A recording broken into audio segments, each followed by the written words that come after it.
महसूस? बहुत बहुत खुशी हो रही है, बहुत उत्सुकता हो रही है और पूरा देश उत्साहित है। और कई सारे लोगों ने कितने सारे आंदोलन में हिस्सा लिया है, कितने कितने सारे लोगों ने अपनी जान गंवाई है राम मंदिर की स्थापना के लिए। और हम बहुत भाग्यशाली हैं कि हम अपने इस जीवन काल में हम देख पा रहे हैं राम मंदिर का प्राण प्रतिष्ठा, जो कि 22 जनवरी को होने जा रहा है। पूरा देश ही बहुत खुशी मना रहा है। आगे अगर राम को लेकर के जिस तरह का अभी देश के अंदर में, विदेशों तक में रामलला को लेकर के लोगों में उत्साह है, आने वाले समय में क्या लग रहा है? आने वाले समय में यही कि लोग इतनी आनंदमय है, लोग इतना, पूरा देश राममय हो गया है। सिर्फ देश ही नहीं, देश के बाहर भी राम नाम का जो गूंज है वो सुनने को मिलता है हमें। और बस यही हम लोग का सौभाग्य है कि हम लोग वापस अपने अपने ये हम लोग का बहुत बड़ा सौभाग्य है कि हम लोग वापस अपने धर्म की राह जा रहे हैं, धर्म की ओर उसी रास्ते पर बढ़ते चले जा रहे हैं। और बहुत बहुत भाग्य की बात है। आप तो सीता मैया के इलाके से आती हैं, तो मिथिला में किस तरह से राम को अभी देखा जा रहा है, खास करके ये प्रतिमा स्थापना प्राण प्रतिष्ठा? मिथिला वासियों के लिए तो हम ये कह सकते हैं कि उन्होंने कभी राम को मिथिला से जाने ही नहीं दिया। सभी ने भगवान राम की छवि और उनको अपने हृदय में, अपनी आंखों में बसा लिया था, ऐसा कहा जाता है। जितने भी भजन पद गाते हैं हम राम सीता विवाह के, उसमें हम ऐसा ही हमें पता चलता है कि भगवान राम कभी मिथिला से जा ही नहीं पाए। उनका जो स्वरूप है सभी मिथिला वासियों के हृदय में अभी भी उसी प्रकार विराजमान है। हम अभी भी वो चीज महसूस कर पाते हैं। पूरे देश के लिए भगवान राम, भले ही धनुष वाले राम राजा दशरथ के पुत्र राजा राम है, लेकिन हम सभी के लिए भगवान राम हमारे जीजा हैं। और वो एक भाव कांस्टेंट रहेगा, हमेशा वैसे ही रहेगा जैसा है। अभी वर्तमान परिवेश में मिथिला का माहौल कैसा? मिथिला की मैं रहने वाली हूँ। मिथिलांचल में तो बड़ी उत्सुकता है, मिथिला से बाहर जा रहा है अयोध्या के लिए। और क्या क्या कहे, जब हम न्यूज चैनलों पर देखते हैं, टीवी पर फुटेज देखते हैं कि मिथिला से लोग पैदल जा रहे हैं अयोध्या तक, तो आप सोच सकते हैं कि क्या उत्साह है मिथिला के अंदर। बिहार और उत्तर प्रदेश के बीच के राम और सीता मैया का जो संबंध है, या जो अभी भगवान की अभिभूति हो रही है, विश्व इसको देख रहा है, पूरे विश्व जगत को आप क्या संदेश देंगे, खासकर मिथिला के धरती से?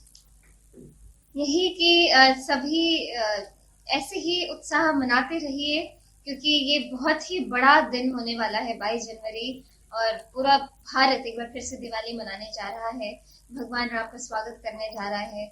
सभी के बीच भगवान राम आ रहे हैं, उनकी प्राण प्रतिष्ठा का जो ये बहुत बड़ा दिन है, बहुत बड़ा हम लोगों के लिए बहुत बड़ी बात है। तो बस ये इस जज्बे को कायम रखिए और ये जोश कभी कम होना ही नहीं चाहिए।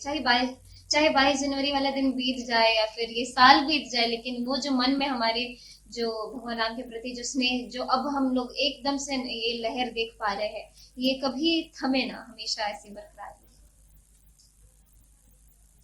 एक मिथिला की तरफ से अब रामलला को जिस तरह से अभी प्रतिमा का अनावरण हो रहा है, तो नया क्या आप दे रही हैं, खासकर अपने राम भक्तों को?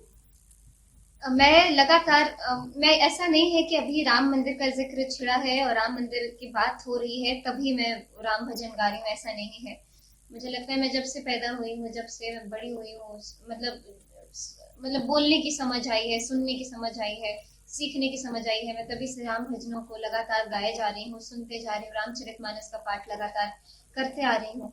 तो मेरी तरफ से यही है कि मैं वो भजन लोगों को सुनाऊं जो कि बहुत पारंपरिक है, जो लोग अभी किसी भी हाल में सुन नहीं पाते हैं, लेकिन हमारे दादा दादी, उनके भी पहले के जो हमारे जो पूर्वज रहे हैं, जिन्होंने इन भजनों को गाया है, जो भजन विलुप्त हो गए हैं, उन भजनों को वापस उठा के ढूंढ के मैं सभी यंगस्टर्स के बीच में लाऊं।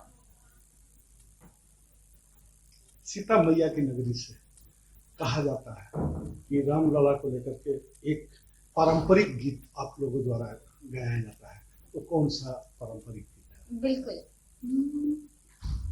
कई सारे पारंपरिक गीतों को लगातार गाते आते रहते हैं, लेकिन अभी जो मेरा फिलहाल में जो मेरा फेवरेट मन पसंदीदा गीत है वो ये है। राघव जी को खबर बिहारी, ठिठाई माफ कीजिए हमारी। राघव जी को खबर बिहारी, ठिठाई माफ कीजिए हमारी। हम सब सिया जी की सखियां सहेलियां, हम सब सिया जी की सखियां सहेलियां।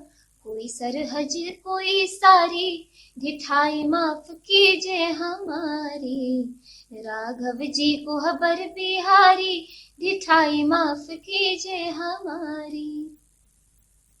देश के हिंदी भाषी लोगों के लिए किस तरह की परंपरागत गीत आप रामलला के दर्शन के लिए लोगों को? हालांकि अभी जो मैंने गीत गाया वो ऐसा है कि मिथिला वासियों की तरफ से पूरा भारत उसको बहुत अच्छे से समझ पाएगा, इतने इतने सरल शब्द है।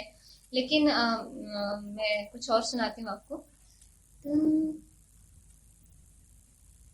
माता शबरी का जो प्रसंग है उससे जुड़ा हुआ ये गीत है, जो कि मुझे बहुत पसंद है।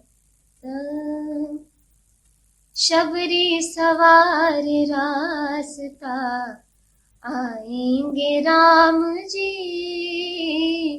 शबरी सवार रास्ता आएंगे राम जी।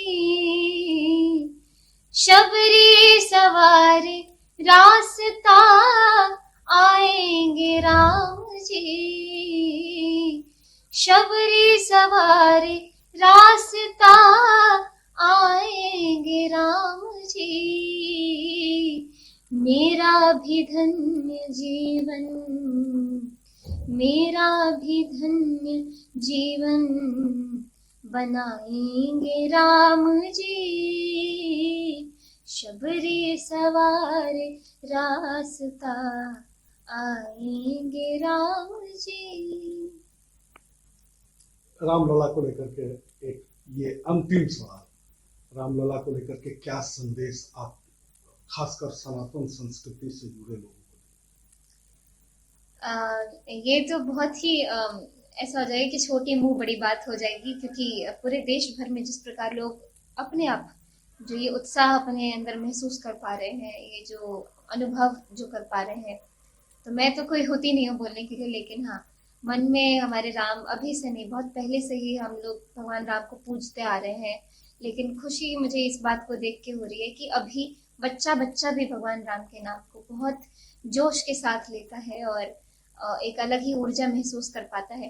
तो बस ये हमेशा सदैव इसी प्रकार कायम रहे और लोग धीरे धीरे जो एक समय पर जो वेस्टर्न चीज़ों का जो प्रभाव आया था, बहुत ही तगड़ा प्रभाव आया था हमारे यंगस्टर्स या हमारे जनरेशन के लोगों पर, वो जो अभी जिस प्रकार वो धीरे धीरे छटते जा रहा है, कम होते जा रहा है। तो यही आशा है कि लोग हमेशा अपने मूल जो अपने धर्म का ख्याल रखेंगे, अपने विचारों का ख्याल रखेंगे और बस ऐसे ही रहे। भारतीय राजनीति में राम जी इस बार आएंगे क्या? राजनीति और इस सब में तो बहुत ही जमीन आसमान का फासला है, वो तो बिल्कुल ही अलग चीज़ है। मैं तो अपने धर्म की बात कर रही हूँ और अपने मैं विश्वास की बात कर रही हूँ। मुझे राजनीति से कोई लेना देना नहीं है।